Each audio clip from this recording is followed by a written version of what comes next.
Welcome to Easy English. Either either কথাটি দুটি আলাদা আলাদা অর্থে কাউন্টেবল সিঙ্গুলার নাউনের আগে ব্যবহার করা হয়। তাহলে আইদার কথাটি কিন্তু একটি কাউন্টেবল সিঙ্গুলার নাউনের আগে ব্যবহার করা হবে। যেমন দুটি আলাদা আলাদা ব্যক্তি বা বস্তুর মধ্যে যে কোনো একটি বোঝাতে।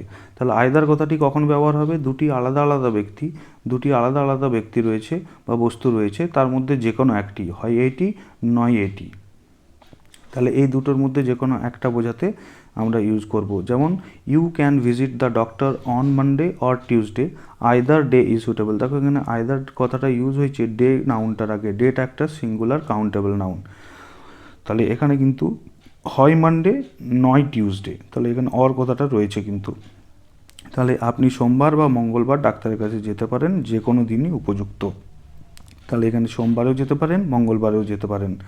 তাহলে যে কোনো দিন যেতে পারেন সেই কথাটা বলতে আমরা কিন্তু আইদার ডে, যে কোনো দিন বলতে আইদার ডে কথাটা আমরা ইউজ করলাম।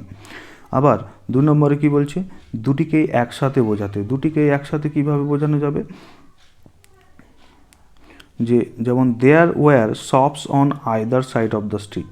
এখানে দেখো আইদার কথাটা আমরা ইউজ করেছি সাইড কথাটার পরে, আগে। তাহলে সাইড কথাটা কিন্তু একটা সিঙ্গুলার কাউন্টেবল নাউন। তাহলে either side of the street, এখানে দেখো রাস্তা একটা, তার দুপাশেই দোকান রয়েছে। তাহলে দুই পাশে এইটাকেও বোঝাচ্ছি, এইটাকেও বোঝাচ্ছি, দুই পাশে রয়েছে একসাথে বোঝাচ্ছি, তখন কিন্তু আবার আমরা আইদার ব্যবহার করছি। তাহলে আইদারের দুটো ইউজ। একটা কি? একটা হচ্ছে দুটো আলাদা আলাদা ব্যক্তি বা বস্তুর মধ্যে যে কোনো একটি, আর দুটিকে একসাথে, এই দুটো জিনিসকে বোঝাতে কিন্তু আইদার কথাটা ইউজ করা হয়। তাহলে আইদার কথাটা কিন্তু দুটো ইউজ, একটা হচ্ছে যে কোনো একটি বোঝাতে, আর একটি হচ্ছে দুটিকে একসাথে বোঝাতে। এবার আমরা চলে আসবো নাইদার কথাটায়। নাইদার কথাটি হলো আইদার কথাটির বিপরীত শব্দ। তাহলে আইদার কথাটির বিপরীত শব্দ। আইদার বলতে আমরা কি বলেছিলাম?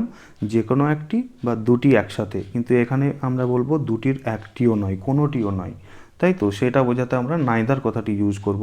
এটাও কিন্তু এই কাউন্টেবল সিঙ্গুলার নাউনের আগেই ইউজ হবে। তাহলে নাইদার আনসার ইজ কারেক্ট। এখানে দেখো দুটির একটি উত্তরও সঠিক নয়। তাহলে আনসার হচ্ছে একটা সিঙ্গুলার কাউন্টেবল নাউন, তার আগে নাইদার কথাটা ইউজ হয়েছে, এবং এটা কি বোঝাচ্ছে? দুটির একটি উত্তরও সঠিক নয়, দুটির একটিও নয়। তাহলে দুটি রয়েছে, দুটি নাউন থাকবে, দুটি নাউনের মধ্যে এইটিও নয় আর এইটিও নয়, তাহলে দুটির একটিও নয়। যেমন I have 2 smartphones, neither smartphone is working. তাহলে এখানে দেখো স্মার্টফোন কটা রয়েছে? দুটো রয়েছে। তাহলে দুটো স্মার্টফোন রয়েছে, দুটো স্মার্টফোনের এটাও ওয়ার্ক করছে না, এটাও ওয়ার্ক করছে না। তাহলে নাইদার স্মার্টফোন ইজ ওয়ার্কিং। তাহলে নাইদার কথাটা আমরা ইউজ করলাম স্মার্টফোন কথাটার আগে, স্মার্টফোন সিঙ্গুলার কাউন্টেবল নাউন। ঠিক আছে? তাহলে এইভাবে আইদার আর নাইদারের মধ্যে ব্যবহারের পার্থক্যটা আমরা বুঝলাম, যে আইদার কথাটা পজিটিভ সেন্সে ইউজ হচ্ছে আর নাইদার কথাটা নেগেটিভ সেন্সে ইউজ করছে। নাইদার কথাটা হলো আইদার কথাটার বিপরীত শব্দ। এবার ইচ এবং এভরি এই দুটো ব্যবহারের মধ্যে কি পার্থক্য রয়েছে সেটা আমরা জানবো। তাহলে ইচ এবং এভরি সবসময় একটি সিঙ্গুলার কাউন্টেবল নাউনের আগে বসে। তাহলে আইদার, নাইদার, ইচ, এভরি এগুলো সবই কিন্তু সিঙ্গুলার কাউন্টেবল নাউনের আগে ইউজ হয়। তাহলে ইচ কথাটার অর্থ হচ্ছে প্রত্যেক, আর এভরি কথাটার অর্থ হচ্ছে প্রত্যেক। তাহলে দুটোর অর্থ কিন্তু একই। ইচ বলতেও আমরা বোঝাবো প্রত্যেক, আর এভরি বলতেও প্রত্যেক। কিন্তু ইচ কথাটা তখন ইউজ করব যখন আমরা পার্সনস অর থিংস সেপারেটলি বোঝাবো, কাউকে আমরা সেপারেটলি মানে আলাদা আলাদা বোঝাবো। আর এভরি কথাটা ইউজ করব person or things as a group, যখন সবাইকে একসাথে এভরি প্রত্যেক বোঝাবো। ঠিক আছে? তাহলে সবাইকে একসাথে বোঝাবো। যেমন দেখো I questioned each member and got the same answer. তাহলে এখানে দেখো ইচ মেম্বার, ইচ কথাটা ইউজ হয়েছে মেম্বার কথাটার আগে, কিন্তু এখানে ইচ মেম্বার বলতে আমরা কি বোঝাচ্ছি? দেখো আমি প্রত্যেক সদস্যকে প্রশ্ন করেছি এবং একই উত্তর পেয়েছি। তাহলে এখানে দেখো প্রত্যেক সদস্যকে প্রশ্ন করা হয়েছে। প্রত্যেক সদস্য বলতে প্রত্যেকটা সদস্যকে আলাদা, আমি এই সদস্যকেও জিজ্ঞাসা করলাম আলাদাভাবে, একেও জিজ্ঞাসা করলাম, একেও জিজ্ঞাসা করলাম, একেও জিজ্ঞাসা করলাম। তাহলে এগুলো সবাইকে আলাদা আলাদা ইন্ডিভিজুয়ালি আমি যখন জিজ্ঞাসা করলাম, তখন কিন্তু আমি ইচ মেম্বার কথাটা ইউজ করলাম।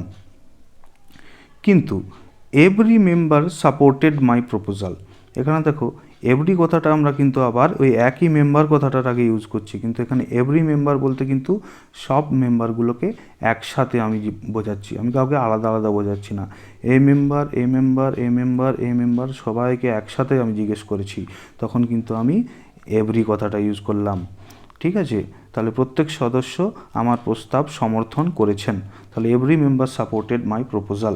তাহলে এখানে দেখো প্রত্যেক মেম্বার আমার প্রস্তাব সাপোর্ট করেছেন, মানে ইনিও করেছেন, ইনিও করেছেন, ইনিও করেছেন, ইনি করেছেন, সবাই একসাথে করেছেন। আর ইচের ক্ষেত্রে কিন্তু সবাইকে আলাদা আলাদাভাবে আমি জিজ্ঞাসা করেছিলাম, তাহলে ইচ মানে আলাদা আলাদা, আর এভরি মানে সবাইকে একসাথে। এই পার্থক্য হচ্ছে ইচ এবং এভরির মধ্যে। তাহলে আইদার, নাইদার, ইচ এবং এভরি এগুলোর ইউজ আমরা শিখলাম। আশা করি আপনাদের ভালো লাগবে।